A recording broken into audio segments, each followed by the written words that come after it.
Zé Pilintra das Almas. O Boêmio Sonhador. Autor: Margarete Souza. Zé Pilintra. Zé Pilintra, boêmio da madrugada, vem na linha das almas. E também na encruzilhada, o amigo Zé Pilintra, que nasceu lá no sertão, enfrentou a boêmia, com seresta e violão. Hoje na lei de Umbanda, acredito no Senhor, pois sou seu filho de fé, pois tem fama de doutor, com magias e mirongas, dando forças ao terreiro. Saravá, seu Zé Pilintra, o amigo verdadeiro. Quem é que usa gravata vermelha, terno branco e chapéu de banda? É senhor Zé Pilintra, é babá de Umbanda, que está no terreiro, vindo de Aruanda. Com a palavra o mestre Zé, que a paz possa habitar em todos, como habita em mim. Sou grato ao meu Criador permitir-me estar aqui, agora, a dar também o meu recado, a minha biografia. Agradeço-lhe do fundo de minha alma, e peço-te que, enquanto vida você tiver, que não deixe de nos servir, porque para nós, esses são momentos únicos. Oh, esqueci-me de me apresentar. Mas você sabe quem eu sou? Eu não acredito. Então diga quem sou. Saravá, meu pai Zé Pilintra das Almas. A sua benção, pois não é que é danada, sabe mesmo. Eu que não acreditei que você soubesse. Moço, não bula com nego. Esse nego tem muito valor. Eu uso camisa de seda, gravata vermelha e anel de doutor. Seu doutor, seu doutor. Eu sou bravo, meu senhor. Seu doutor, seu doutor. Zé Pilintra chegou. Olha, moço, não bula com nego. Esse nego tem muito valor. Eu uso camisa de seda, gravata vermelha e anel de doutor. Zé Pilintra chegou. Eu sou bravo, senhor. Seu doutor, eu sou bravo, sim, senhor. Então, minha cabocla, não é que você descobriu mesmo? Zé pensou que era só conversa fiada desse monte de pais bobos. Ha, ha, ha, ha. Brincadeira, minha filha. Esse Zé está que nem pinto em bosta, de tão feliz. Eu nunca pensei que isso fosse realmente possível, mas deixemos de lado as brincadeiras. Vamos aproveitar a oportunidade que o Criador deu, para eu deixar o meu recado, como todos os que já vieram que deixaram os seus nomes, as suas vidas expostas em um tão grandioso, magnífico dom da escrita. É difícil de acreditar que haja realmente alguém com essa sensibilidade toda, que capta nossas mensagens com tanta precisão, que nos ouve, nos vê como se estivéssemos ao seu lado, falando em um desses negócios que vocês falam. É isso mesmo.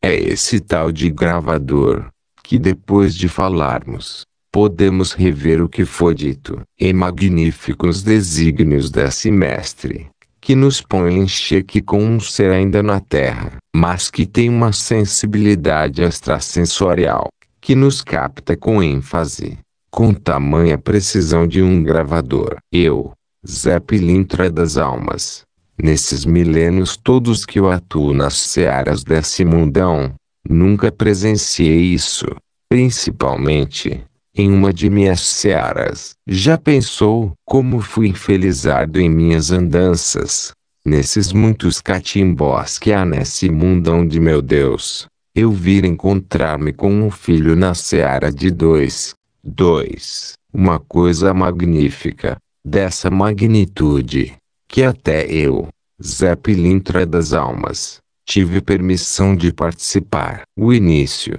Hoje, eu darei início à minha saga, a minha tão inútil, porém, muito útil vida, para mostrar aos muitos filhos que há nas searas, que necessitam da proteção desse Pai Zé para continuarem seguindo adiante.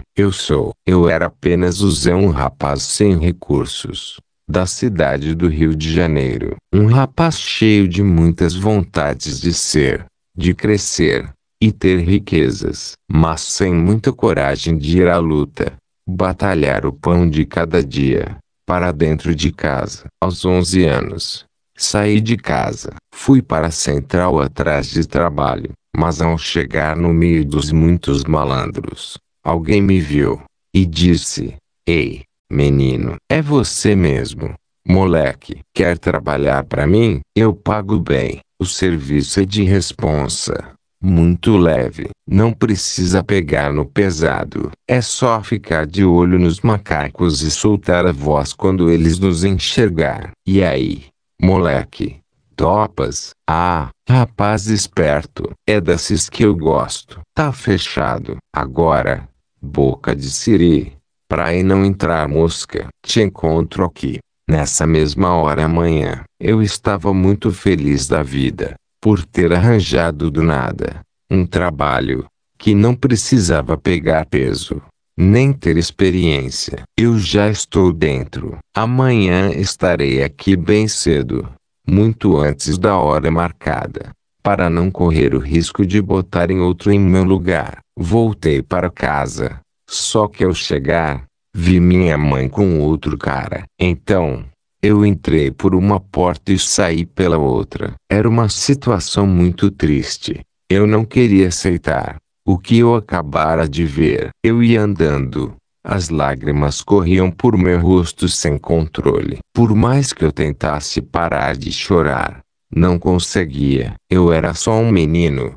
E por mais que eu tentasse esquecer, o que vinha à minha mente era o seu rosto há poucas horas atrás. Eu andei, só parei quando não mais consegui caminhar, por estar com as pernas doendo. Sentei-me no primeiro local que havia, em um local ermo, que não passasse ninguém para me incomodar. Ali dormi, esquecendo momentaneamente o que eu vira. Dormi pesado. Quando acordei, o sol ardia em meu rosto, queimando minha pele sensível de criança. Ao abrir os olhos, a cena voltou brutalmente na lembrança, fazendo-me chorar de raiva. Então, decidi, pra casa eu não volto. Mas não vou deixar nenhum idiotazinho querer tirar sarro de minha cara, passando-se por meu pai. Fiquei ali, sem conseguir me levantar. O sol doía em minha pele, mas eu queria punir-me por algo que eu não sabia ainda, o porquê. Eu só sabia que, para casa eu não voltaria. Mesmo que isso doesse muito, eu não voltaria. Mesmo com dor em minha alma tão jovem, que ainda não sabia o que era dor de verdade. Moleque acostumado a ter tudo o que uma criança precisava para ser feliz. Conforto, carinho de mãe. Mas que, a partir de agora, eu não tinha mãe nem casa. Eu estava meditando com uma forte dor na alma e no corpo, causada pelo sol que queimava forte minha pele, mas que não doía tanto quanto a dor de ver sua mãe nua, aos beijos com um estranho. Daquele dia, eu nunca mais voltei àquela casa no morro. Eu fiquei na rua para todo sempre. Depois desse dia, eu tracei minha sina de menino de rua, até virar adolescente, e tomar o gostinho do que era a vida noturna, com suas muitas faces da boemia. Aos 12 anos, eu era um jovem rapaz com cara de criança, mas com esperteza de um adulto. Atirei-me nas noites, com suas sábias leis, as leis dos mais fortes e espertos. Pois os fracos e oprimidos não tinham vez. Os fracos são perdedores. Os fortes são vencedores. Esse era o meu lema de vida. Foi assim que aprendi a jogar, a beber, a fumar. Aprendi a fazer o que todo boêmio faz: beber, namorar, viver à noite, na mesa de um bar de uma boate, onde o melhor era quem mais tinha o que gastar. Com as meninas, eu ganhava no jogo e gastava com elas. Ao completar 15 anos, eu já sabia as maiores facetas que prendem uma mulher. Já sabia o que mais faz um homem perder a cabeça, por mais jovem que fosse ele. Eu sabia que mulher era o objeto mais fácil o mais difícil de se segurar. Mas isso pouco me importava. O que eu queria mesmo era curtir a vida, viver cada minuto que eu tinha na noite, com o melhor que ela nos oferecia. Eu sempre tinha a melhor bebida, para com quem passar a noite. Também tinha o melhor quarto que vocês possam imaginar. De bar em bar, de boemia em boemia eu passei meus dias, sem me preocupar com o amanhã, ou se eu teria o que comer. Por quê? Ora, porque o futuro ao Criador pertence. Eu não era ele para descobrir o futuro, e sim, apenas para viver o presente, que era o melhor que eu sabia fazer. Minha fama cresceu tanto, que agora, eu não precisava ficar só na sala de jogos, porque eu já tinha quem pagasse um quarto, uma cama para eu passar a noite sozinho. Quem disse isso? Se o melhor das noites era a estadia nos quartos, com uma bela mulher, uma bela rapariga para alegrar o resto da noite. Porque o comércio era a boemia no cabaré da esquina dos Arcos da Lapa, onde o melhor da noite começava no raiar do dia. Que eu podia dormir embalado, por braços delicados e perfumados, de uma bela mulher. Não importava se ela era loira ou morena, se jovem ou mais madura, o importante era se ela me pagava um trago e me levava ao céu para ver de perto as estrelas. Assim eu vivi parte, ou quase toda a minha vida, até que me apaixonei perdidamente por uma mulher. Quando a paixão cega, eu me apaixonei por uma linda mulher, corpo de uma sereia, sorriso de uma linda mulher. Ai ai, que saudade de você. Ai ai, que saudade de você. Você vale mais que diamante, você é a razão do meu viver. Quando Zé Pilintra chora, toca viola sem querer. Quando Zé se apaixona, chora viola sem querer. Certa noite, eu bebia, jogava como de costume, quando um amigo disse: Zé, vamos a uma festa de encerramento de curso, que vai ter aqui ao lado. Vai ter baile de gala regrado de muito uísque e muita mulher fina. Ora, cara, mas como nós faremos para conseguir o convite, se não conhecemos ninguém nessa tal socialite? Ora, companheiro, e nós precisamos nos preocupar com isso. A Maria vai servir lá. Ela falou que se eu quiser ir, ela me bota pra dentro. Só que eu não irei sozinho, iremos os dois, certo? Isso dará certo. Mas é claro que dará. Eu não sei não.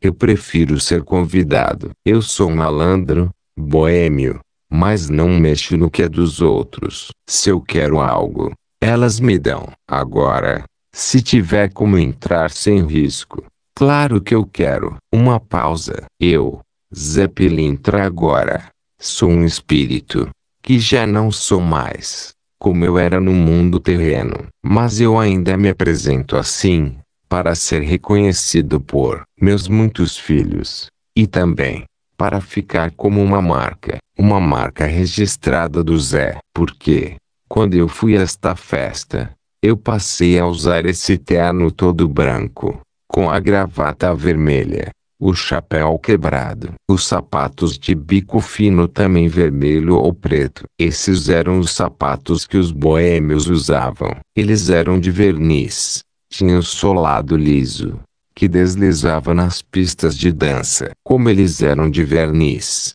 reluziam à distância, que ao dançar, os pés ficavam entre as pernas das moças, nos fazendo ver seus fundos, para saber de que cor eram suas vestes íntimas. Eu criei este estilo para as noites. Era um traje fino de festa, de linho 20 por 20. O melhor linho que havia na época. Eu só andava todo engomado, a ponto de ter de ficar duro, de tão ereta que a roupa ficava. Eu nunca me esquecia do cravo vermelho na lapela do paletó. A grande noite chegou. Essa seria a minha primeira festa, a mais chique, tradicional festa. Vesti-me com esmero carinho, Perfumei-me até as ceroulas. Coloquei brilhantina nos cabelos para ficarem penteados e brilhantes. Fomos ao tal portão. A namorada de meu amigo colocou-nos para dentro. Uau, que beleza! Eu nunca vi entrado em um lugar tão chique. Comporte-se, Zé. Para não fazermos feio, temos que nos passar por ricaços. E para mantermos a pose, temos que nos comportar. Logo começariam a chegar os convidados ilustres. Mas como nós chegamos cedo, havia uma reserva para nós. A namorada de meu amigo era realmente influente naquela casa. Quando todos chegaram, uma orquestra começou a tocar, me fazendo vibrar de emoção. Havia até um palco para que os casais dançassem, mas eu não tinha com quem dançar ainda, porque isso era só uma questão de tempo. Logo eu arrumei uma bela moça.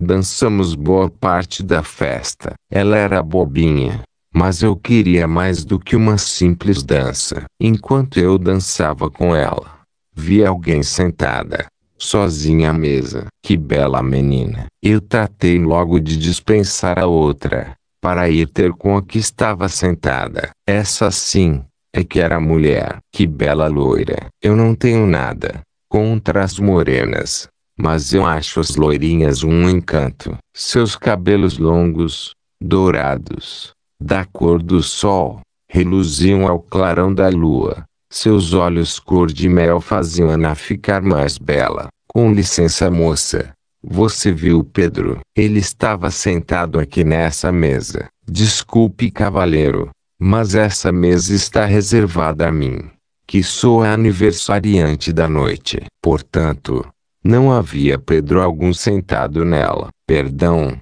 bela jovem.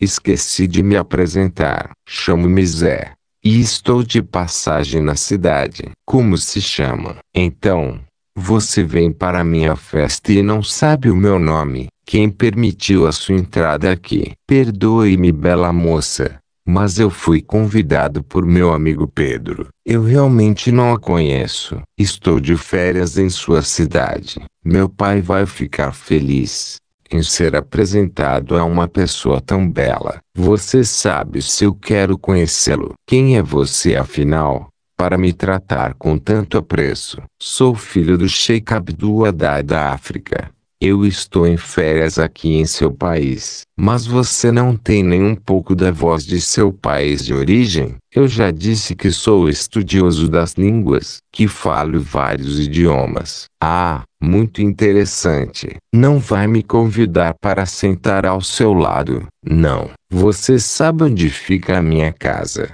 O meu castelo? Não sei. Nem quero saber. Parece que hoje não é o meu dia de sorte mesmo. Eu só queria fazer amigos, dançar. Mas parece que hoje não é realmente o meu dia. Parece que vou ficar sozinho mesmo. Que decepção para o meu pobre pai, tão rico, sem nenhum amigo brasileiro. Quando eu ia me levantando, ela enfim disse: espere, Zé. Pode ficar. É que hoje eu estou um pouco aborrecida, porque meu namorado não vem para minha festa. Então você dança comigo? Foi assim que eu seduzi aquela bela moça. Depois da dança, fui conhecer os aposentos de sua casa. Ela começou mostrando o jardim, que era imenso, muito bem cuidado. Mas eu fiz ar de diferenças muitas flores que havia ali. Apesar de eu nunca ter visto tantas flores juntas em um só jardim. Do jardim, ela levou-me para dentro de casa, e eu comecei a jogar meu charme. Disse: já lhe disseram que você é linda? Não, ainda não. Com essa voz, com esse charme todo. Assim eu visitei cada cômodo daquela mansão, fingindo-me de indiferente, mas com olhos fixos nela. Que pedaço de mau caminho. Então, eu cheguei mais perto dela, pousei uma cantada mais forte. Que perfume gostoso. Será alguma flor que está aqui? Ela, já se desmanchando, disse: ah, seu bobinho, esse é meu perfume predileto. que papai trouxe da Espanha. Posso senti-lo mais perto. Eu a puxei para junto de mim, não esperando resposta. Lasquei um beijo daqueles de deixar qualquer mulher doidinha para amar, mesmo sendo uma mocinha. Ha, ha, ha, ha. Depois dali, fomos parar no quarto. E que quarto? Seduzia ali mesmo, naquele dia festivo, onde tudo era festa. Foi realmente a festa mais bonita de minha vida. Só que a alegria de pobre dura pouco. Fomos descobertos, e eu tive que sair pela janela, quando seu pai batia insistentemente na porta. Filha, abra. É papai. Abra, filha. Você está se sentindo bem? Abra, filha. Eu não fiquei para ver o que ela diria a ele. Fugi. Quando eu cheguei lá fora, a festa já havia acabado. Todos tinham ido embora. Só faltava eu, que saí sorrateiramente pela porta da frente, muito satisfeito. Era assim a minha vida, de paixão em paixão, de festas em festas, de balada em balada. Tudo era motivo de comemoração. Nunca, em toda a minha vida terrena, eu peguei no pesado. Eu sempre vivi à custa das mulheres, dos amigos, que nunca me deixaram sem um trago. E as mulheres, essas me vestiam, me davam tudo do que havia de melhor, da roupa à comida. Parte de minha vida terrena, eu passei a correr atrás de um rabo de saia, ou na mesa de jogo. Nunca trabalhei para quem quer que fosse. Eu passava as noites nas orgias, o dia dormindo. Isso quando a festa não virava da noite para o dia, e do dia para a noite seguinte. Eu era jovem,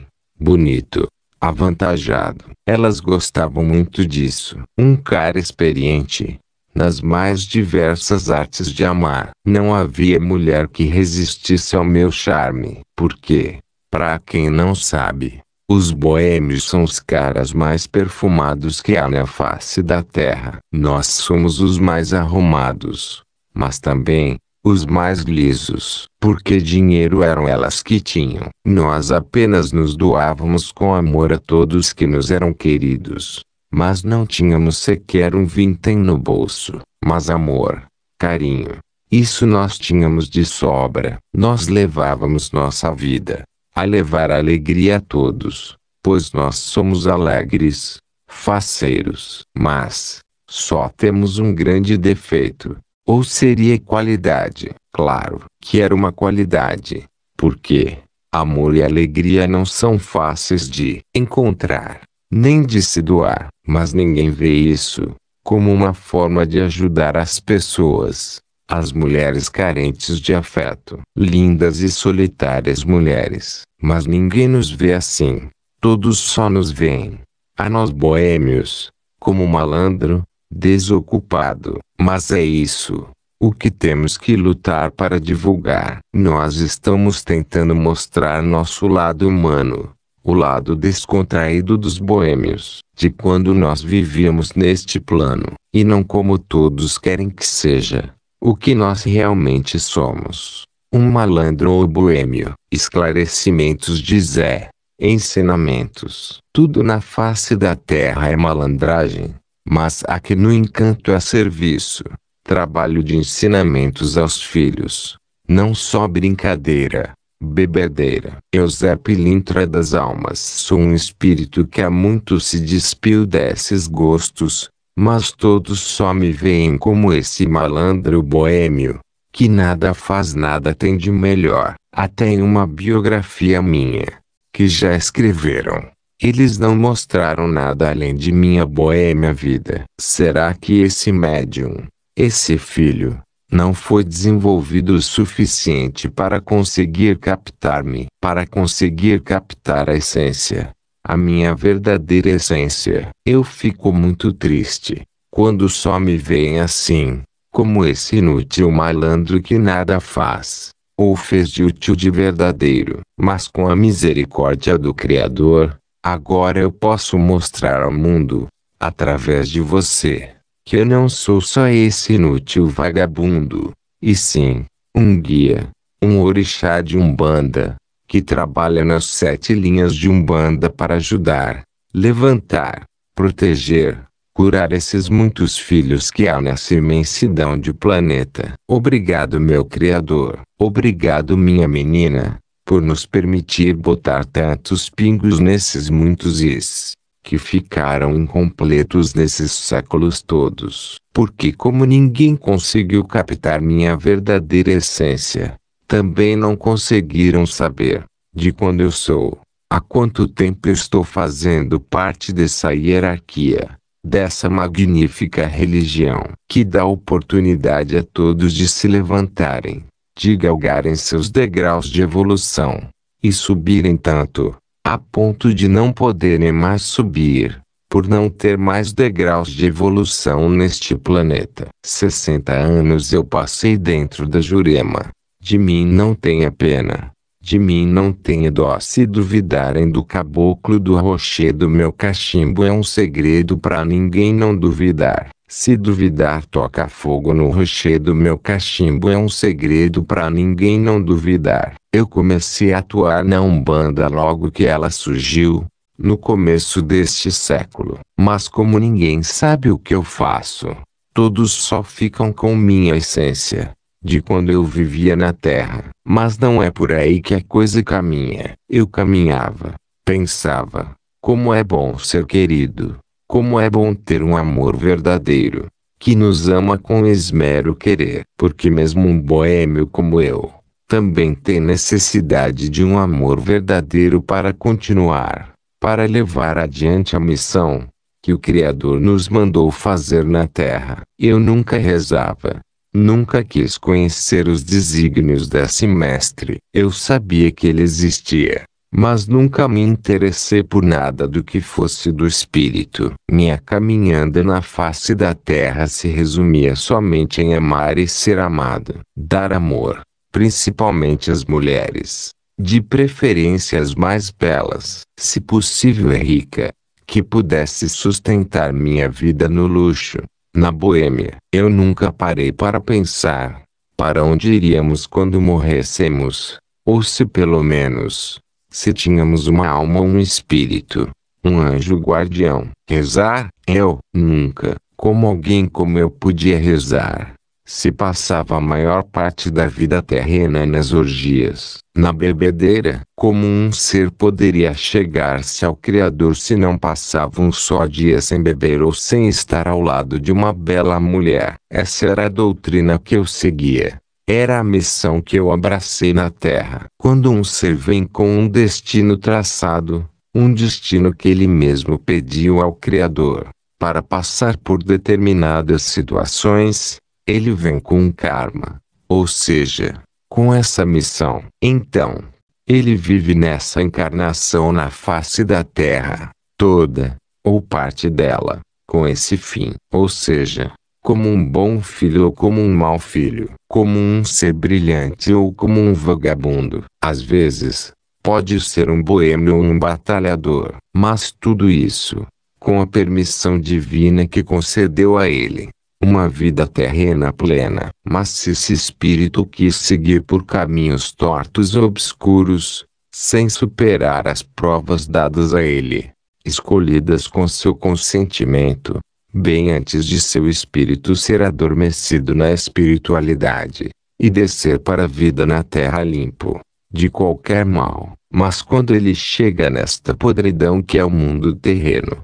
ele esquece-se do compromisso que ele firmou com seu Criador antes de descer. Quando nós aceitamos vir à Terra, temos várias opções de provas, umas mais longas, outras mais demoradas, umas duras, outras mais leves. Mas para quitar rapidamente todas as provas, ele, o Espírito, escolhe as mais duras provas, para voltar mais leve de seus débitos. Só que a visão de um espírito é diferente da visão de um espírito encarnado. Quando se está no mundo espiritual, ele vê tudo com muita facilidade. Para ele tudo é facílimo. Mas ao se deparar com as provas na vida material, o ser encarnado, ou seu espírito, Não consegue levar adiante provas simples de perseverança ou de abstinência, de dinheiro ou de orgulho. Então ele cai. É aí que o ser é provado duramente. Quando o Pai maior da criação vê seu filho desistir no meio ou no início de uma simples prova, uma prova que ele disse ser simples, mas que agora não mais se lembra de nada. São essas coisas, meus filhos. É assim que tudo funciona aqui. Comigo aconteceu isso. Eu prometi ao Mestre que seria um semeador do amor, da fé, que eu trabalharia para ajudar meus irmãos. Mas o que foi que eu fiz? Eu nada fiz de bom para ninguém, nem para mim mesmo. Eu não dei nada. Só tirei o que eu já tinha acumulado. Eu acumulei mais dívidas às outras que eu já tinha. Por quê? Ao invés de dar, eu tirava. Ao invés de ensinar, eu tentava mudar o que o mestre me ensinou. Eu passava todos os dias e noites na orgia, esquecendo-me totalmente do meu compromisso. Hoje eu estou aqui, a implorar aos muitos meus filhos que há nesta imensidão que está o mundo, para que vocês, filhos, aproveitem a vida na terra. Para quitarem seus débitos, aproveitem cada segundo de suas vidas. Mas para fazerem o bem, doem o que vocês têm de sobra. Doem até o que nada vocês têm. Porque mesmo sendo um boêmio, dá para conciliar as festas, as bebedeiras com algum tipo de ajuda a seus irmãos. Porque aqui, onde todos se encontrarão um dia, nada trazemos da terra, a não ser o bem, o amor, a fé, a caridade que doamos aos irmãos. Mesmo sendo só uma palavra amiga, um pedaço de pão na hora da fome. Mesmo que você seja um boêmio, um malandro, mesmo assim, sempre terá algo de bom para dar a outrem. Quando chega a hora, assim eu vivi. Caminhei na face da terra por alguns anos, mas não parti velho, nem jovem demais. Em um dia, eu estava na boemia, como de costume. Senti uma enorme necessidade de sair dali, de me isolar. Eu estava achando tudo muito barulhento, e uma fadiga entrou em meu coração. Então, eu saí caminhando na estação da Central na Praça Mauá. Senti uma brisa leve, suave a soprar. Ah, como era bom o frescor da alta madrugada! Eu caminhei, subi a muralha, sentei-me nos trilhos. Eu já estava meio alto de tanto beber, e fiquei ali, sentado nos altos da Lapa, nos trilhos do bonde, para ver a cidade lá do alto. Acabei adormecendo. Quando acordei, eu não mais sabia onde estava, e me vi em um hospital rodeado de médicos. Eu tentei falar, mas ninguém me respondeu. Tentei gritar,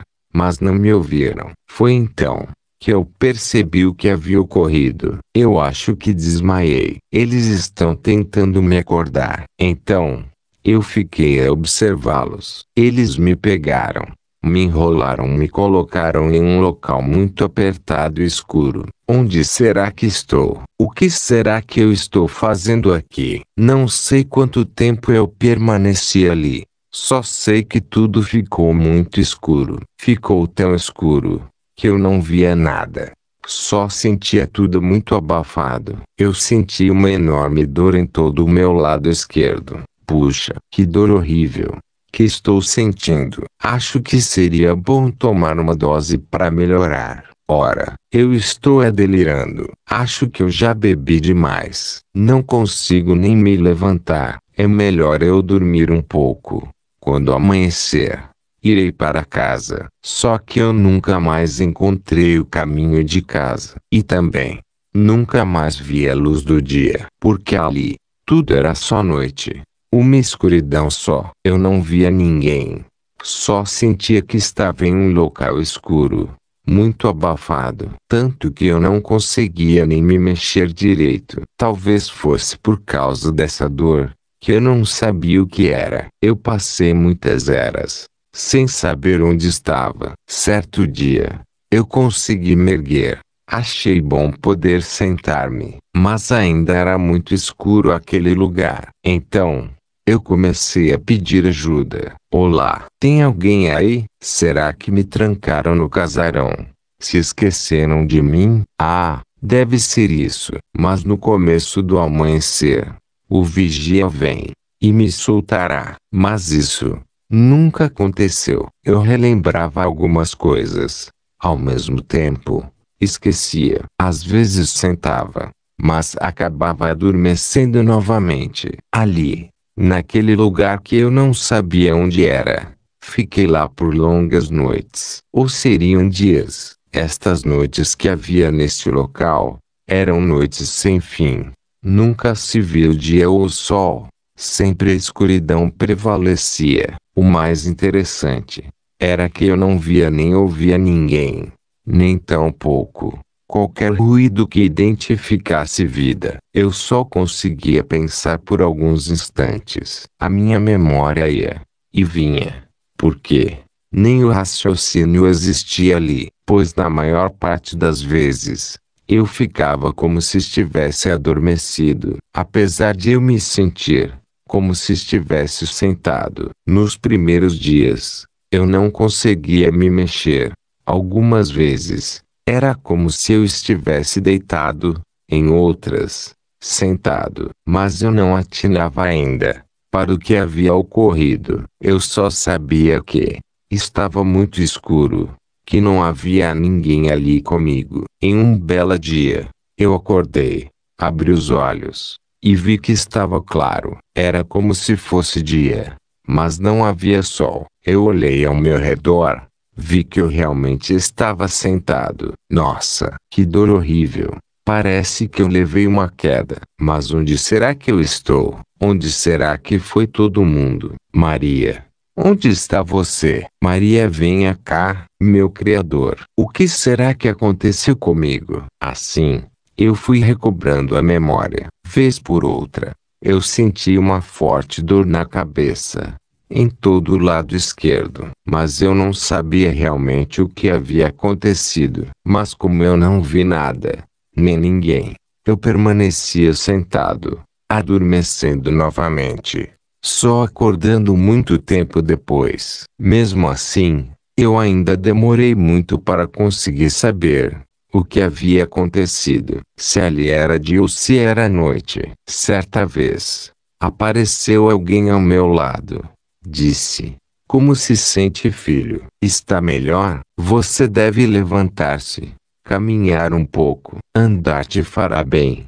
E também, para sua memória voltar. Mas, quem é você? Por que está me chamando de irmão? Que lugar estranho é esse? Que eu passo uma eternidade sozinho. Agora, você me aparece, dizendo-se meu irmão. Ou seria filho? Filho, não turbe vosso coração com perguntas. Apenas aceite os desígnios de nosso Criador e caminhe adiante. Mas caminhar para onde? Se eu não consigo me levantar, essa dor que não passa. Você não tem nada que me tire um pouco essa dor, ou quando nada.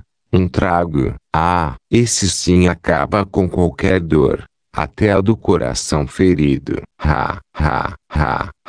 Filho, aqui nós não temos bebidas alcoólicas, mas temos suco, um suco que aliviará essa dor. Agora pronto, eu nunca ouvi dizer que suco aliviasse qualquer dor, mas do jeito que eu estou com sede, talvez fosse melhor que eu bebesse o tal suco mesmo. Será que você pode me arrumar um gole desse tal suco? Eu estou com muita sede. Está bem. Ele virou-se, apanhou uma jarra que estava cheia de um suco de cor verde, colocou um pouco em um copo, me deu. Depois disse: vai ficar aqui. Se quiser pode beber mais. Quanto mais você se alimentar dele, mais rápido você se curará. Eu preciso sair, mas eu volto daqui a pouco. Eu fiquei com aquele copo de suco nas mãos, e ao prová-lo, achei muito gostoso. No mesmo instante eu tomei o restante do conteúdo do copo. Depois,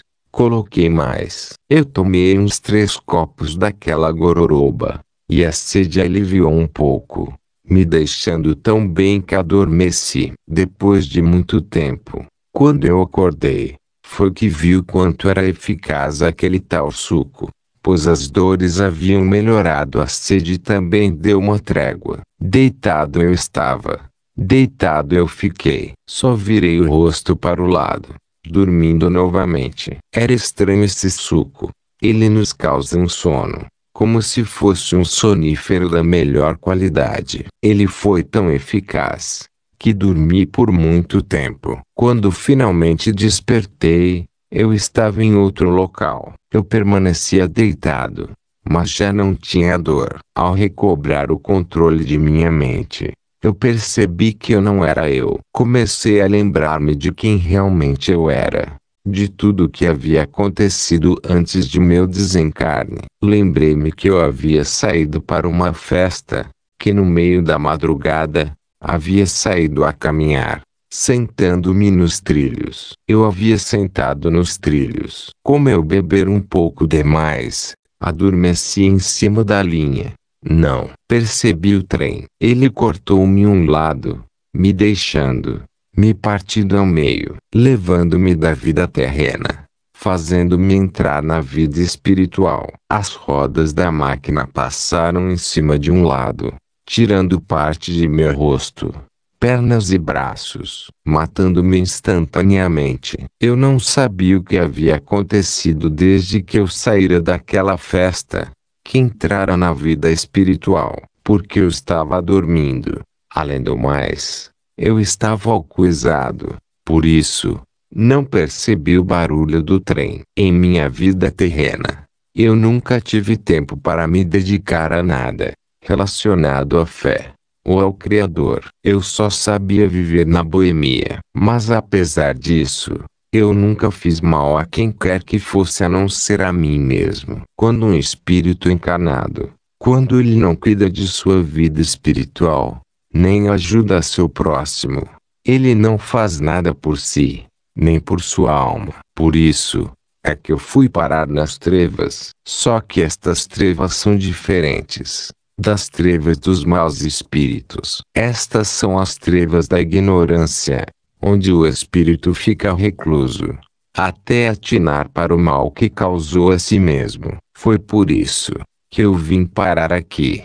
Apesar de eu ter um coração bom, eu não passei esta bondade ao meu irmão. Isso nos prejudica muito. Todos os espíritos encarnados ou não, necessitam doar-se. Seja no que for, todos precisam doar um pouco de si, para que consiga ter a luz, o brilho das almas cristalinas. Todos os espíritos que trabalham em benefício de seu irmão, todos eles são cristalinos, pois é na fé, no amor incondicional, na caridade, que o Senhor os encontra. O trabalho nas alas espirituais. Depois que eu recordei o que havia acontecido comigo, fiquei a me indagar sobre tudo. Leigo como eu era da espiritualidade, jamais imaginei que houvesse uma vida após a nossa partida da Terra. Só por isso, eu padeci muito tempo, até que fui direcionado a uma ala de tratamento espiritual, para ajudar ao meu irmão espírito. O mais interessante disto tudo é que eu fui designado para trabalhar com vários espíritos que nada fizeram na Terra, que eles só viviam nas orgias, na boemia. Ali todos eram espíritos de coração bom como eu, mas que nada fizeram de bom, nem de ruim ao seu irmão na Terra. Bom dia, irmão, sente-se melhor? Posso ajudá-lo em alguma coisa? Irmão, quem é você? Eu não tenho irmão, mas eu queria um trago. Onde é que eu estou? Era sempre assim, o começo de todos, que acordavam sem ter noção da vida espiritual. E lá iam explicar tudo de novo. Eu trabalhei muito tempo nesta ala até ser transferido para outra, um pouco mais adiante desta. Este era o primeiro degrau, onde todos os espíritos ficam, quando partem sem rumo, de suas vidas. Esta colônia de aprendizado é uma ala de uma enfermaria, digamos assim. É onde os recém-chegados recuperam-se de suas mazelas terrenas, onde se purificam um pouco, para conseguir achegar-se um pouco mais ao Criador. Eu fui designado para esta outra ala, onde eu era o alívio novamente, para vários espíritos. Nesta sala, era como se fosse uma sala de aula, e nela, eu era novamente um simples aluno. Aqui eu estava aprendendo o beabá da cartilha da vida espiritual. Ali, foi onde eu comecei a conhecer os mecanismos da fé. Bom dia, irmãos. Eu me chamo José e tomo conta desta ala, onde todos são alunos em aprendizado, onde ninguém nenhum de vocês conhecem ou se interessaram pelas coisas da fé. Hoje, eu vos ensinarei que tudo na vida, ou na face da terra, assim como na vida astral, tem um ser que lidera a tudo e a todos. Este ser é o nosso Criador, o nosso Pai maior, o Pai da criação. Alguns de vocês já devem ter ouvido falar nele, não é? Todos se calaram. Ele continuou: alguns de vocês conhecem Deus? Conhecem seus mandamentos? Novamente o silêncio. Ele continuou: ele nos põe a paz, a bondade, a benevolência divina. Todos ficaram maravilhados com seus caminhos, seus desígnios. Até eu, que era considerado um sábio, na verdade, eu não sabia. Não conhecia nada sobre esse mestre do amor incondicional. Eu passei algumas eras ali, naquela ala, aprendendo a amar a Deus, ao próximo. Porque até aquele momento, eu só sabia amar as mulheres. Eu só conhecia o amor carnal, não o amor incondicional. Esse amor que transforma, que une, ajunta vários seres de várias raças e credos diferentes. Mas eu só aprendi isso no sofrimento, na escuridão. Mas isso, apenas porque eu dediquei toda a minha vida terrena a amar, a dar apenas amor carnal. Mas para o Mestre, e sabe o Senhor, apenas o amor incondicional se multiplica, expande-se. É verdadeira essa máxima, porque na Terra, eu amei várias mulheres. Eu era o rei do boêmio, da conquista, mas acabei meus dias na terra, sozinho, sem um amor verdadeiro, sem família. Eu apenas bebia, e me deitava com elas. Foi na bebedeira que eu me acabei para a vida volúvel que eu levava. Por isso, me encontrei na escuridão sozinho. Sabem por quê? Porque nada eu fiz por ninguém. Nada eu dei de verdade, porque o verdadeiro amor, a verdadeira doação, é quando o ser se dá de coração, sem interesse, sem reservas. O verdadeiro amor, aquele que se ama sem restrições, que se dá a todos, sem que tenham cor, sexo ou classe social. Esse amor que embeleza a todos, que une forças opostas, que faz um ser incrédulo crer, um rico doar de coração, comida a um ser carente. É esse amor que o Mestre nos deixou, o que ele quer que usemos em benefício de um todo. Mas eu não sabia disso, eu não conhecia. Por isso, eu padeci, porque eu apenas ajuntei na terra os tesouros falsos, que não têm valor na vida espiritual. E quando eu me vi naquela imensidão negra, eu chorei lágrimas de sangue,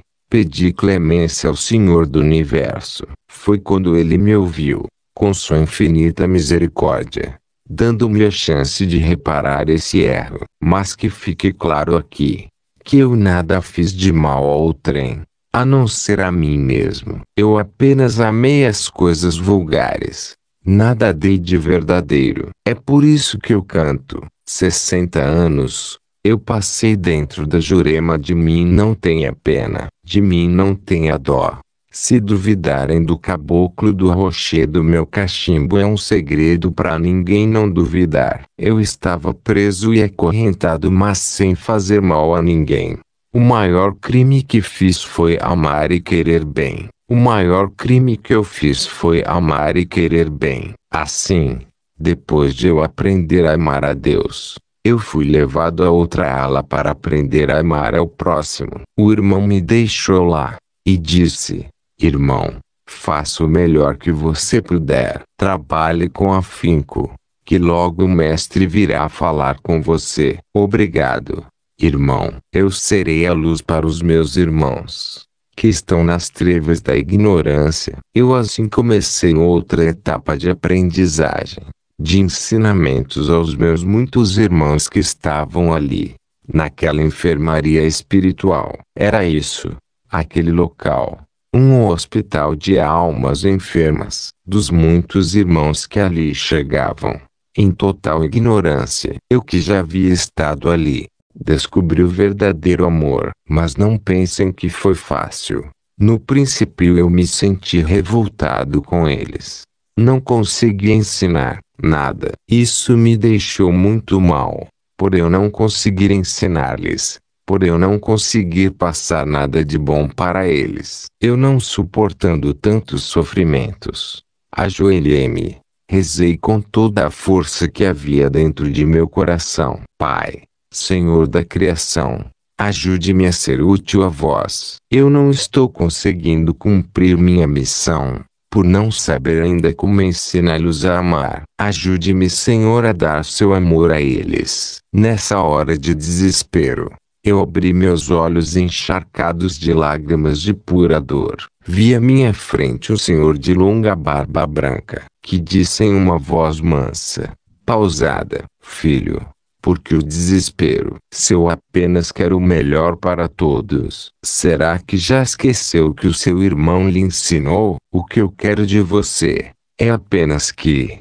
dê o que você mais sabe dar, que é o seu amor. A partir do momento que você diz seu amor a esses seres, que você os olhar, não com olhos críticos, mas sim com olhos de uma criança, que é tudo, a todos vê com beleza e carinho. Olhos com os olhos de uma criança, que vê um sujo brinquedo, como se ele fosse novo e belo. Olhos como a um enamorado, que vê seu amor como a um príncipe encantado. O príncipe dos contos de fadas. Só assim, você os libertará dessas trevas, dessa dor causada por suas mentes doentias, secas desse amor maior, que eu os deixei, que eu vos dei em abundância, mas ninguém os conseguiu guardar. Mas para tudo há sempre as exceções. Ele se foi me deixando perplexo. Então, eu deixei as lágrimas correrem em abundância, mas de alívio, de vergonha, com uma vontade muito grande de provar a esse pai, que eu era capaz de conseguir transformar esse monte de amor, que eu tinha de sobra, esse amor carnal em amor incondicional. Assim, eu consegui subir, evoluir os muitos irmãos que estavam necessitando de alívio às muitas dores que seus espíritos estavam sentindo. Eu comecei logo a agir. Comecei assim. Sentei-me de frente a essa ala. Uma pausa. Quando o Senhor nos põe para cuidar desses muitos espíritos, que estão todos nas trevas da ignorância, que são as trevas da mente insana, que só fez futilidades na vida terrena, e não maldades. Então, o Mestre não nos põe frente a frente com eles, pois nós ficamos em uma sala, abrimos uma tela. Assim, eles ficam à nossa frente, mas apenas à frente de nossa visão. Nós os vemos, mas eles não, porque caso eles nos vissem, tentariam nos puxar para perto deles, mas isso, inconscientemente, pois as nossas vibrações são um pouco mais leves do que as deles, que estando próximos de nós sentem certo alívio em suas dores. Assim, no momento em que eu me descontrolei, eles teriam me sugado, caso eu estivesse cara a cara com eles. Mas como esse mestre é o mestre dos mestres, que tudo vê, tudo sabe, ele nos põe frente a frente com eles. Mas com esse pequeno grande detalhe, que só nós os vemos, eles apenas sentem nossa vibração, sem saber de onde vem. Agora, não são todos que sentem essa vibração. Apenas aqueles que recobram alguns instantes suas mentes, e querem mudar, querem sair dali. Quando eles sentem essa vontade firme, captam minhas energias de amor e elevação. No mesmo instante que essa energia entra em contato com eles, eles são sugados de lá por essa força, elevando-os para cima. Porque quando eu estou vibrando, minha energia desce até eles, que estão um pouco abaixo de mim. Assim que a energia é sugada, eles sobem até onde eu estou, para vir ao encontro dessa fonte de energia, que não chega a ser cristalina, mas que é clara, apenas clara, diante da energia escura que eles emitem. Esses seres não têm nada de bom, ou de ruim, apenas não fizeram nada para ajudar a seu irmão. Só por isso, tem essa energia pesada. Porque um ser só se torna cristalino com sua energia límpida, quando ele trabalha em benefício de seu próximo. Quando ele ajuda a todos sem interesse próprio, que se dá, doa-se a seu irmão para vê-lo bem. Tira de si para dar a ele. Se ele não tem para dar, arruma, consegue onde quer que seja para servi-lo. Com esses quesitos, ele vai galgando os degraus que o levam ao alto do Altíssimo. Mas ele só adquire essa fonte cristalina de luz quando ele chega ou ultrapassa o quarto degrau de evolução. A partir daí, ele começa a emitir essa luz cintilante em sua aura. Mas para que um ser se torne límpido, ele tem que se abster de muita coisa. Tem que abolir de sua vida muitas coisas que fazem parte da vida dos seres encarnados. Coisas que são usadas diariamente, que muitos seres não vivem sem elas. São coisas que deixam a matéria grosseira pesada, mais pesada do que ela já é. Assim, ela passa de pesada a emitir essa energia escura. Porque as energias límpidas só os seres purificados as têm. Alguns esclarecimentos de um médium cristalino no plano material é viver quase isolado do mundo terreno, não sair para as festas, não beber bebidas alcoólicas, não fumar, ou namorar, não usar enfeites, não querer ser mais do que seus irmãos. Isso tudo faz parte da vida cotidiana de um ser encarnado. A sua simplicidade é vista de longe, porque você não usa roupas extravagantes,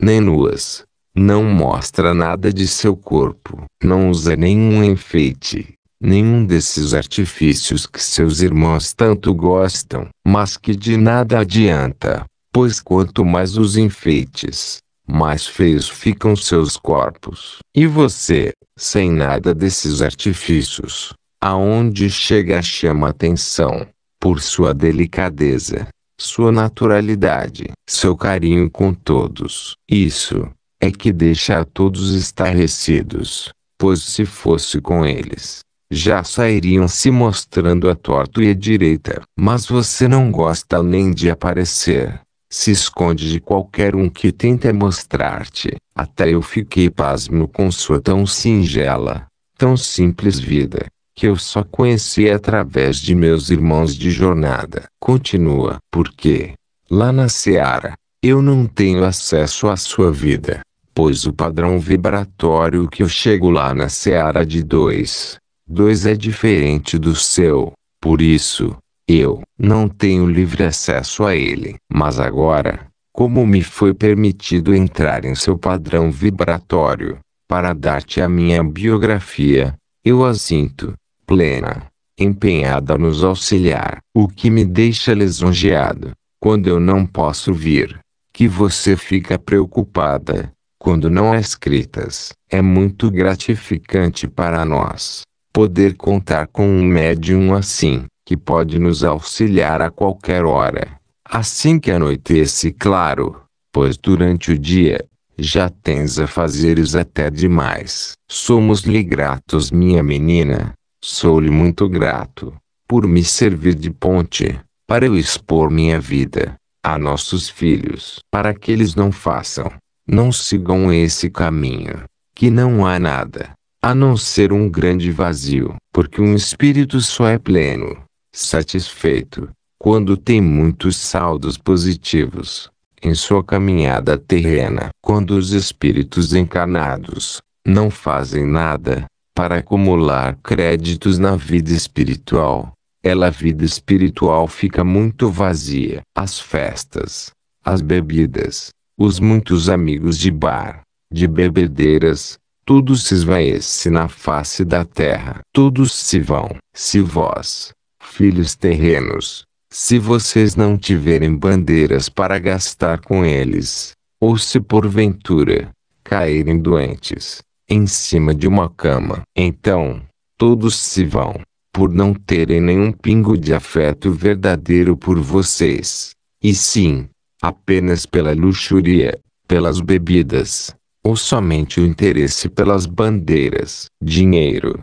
Agora, esse amor que os seres cristalinos dão, que recebem sem querer, porque eles dão a quem não tem nada para devolver, para dar em troca. Mas a gratidão, a veneração que eles devotam por esse ser é tamanha, que se torna em um amor tão profundo que ultrapassa as barreiras da terra, chegando até nós, por ser um amor, uma amizade pura, sem vínculos materiais. Hoje, nós findaremos essa parte de minha vida.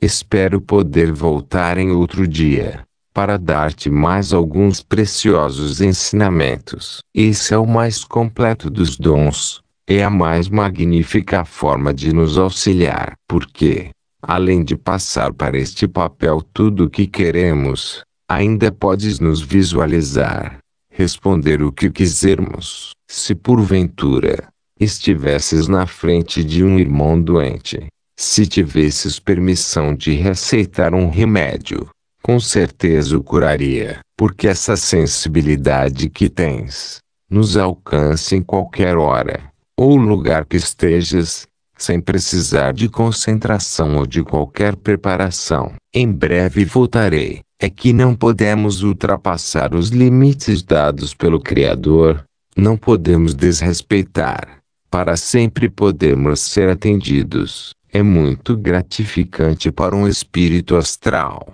para um guia de lei de Umbanda, poder falar assim claramente e saber que em um futuro muito próximo, todos estarão com nossas vidas em suas mãos, que muitos aprenderão. Quando nada pensarão, refletirão sobre tudo o que está escrito. Uns gostarão, outros criticarão, mas todos se interessarão, mesmo que duvidem. Mas mesmo assim, terão sempre alguma dúvida, e encontrarão a resposta nessas linhas, que você sempre passa para tantos. Continue a caminhar reta, cristalina, porque só assim conseguirás o que ninguém na face da terra conseguiu. Ninguém, nenhum ser terreno na atualidade, conseguiu juntar tantos quesitos, tantas biografias em tão pouco tempo. Ninguém conseguiu chegar a um degrau tão alto. Obrigado mais uma vez. Que a paz fique com todos, principalmente com você. Zé Pilintra das Almas. Zé Pilintra é um rei que nessa casa mora, para proteger seus filhos, que tanto ele adora, para levantar seus filhos, que tanto ele adora,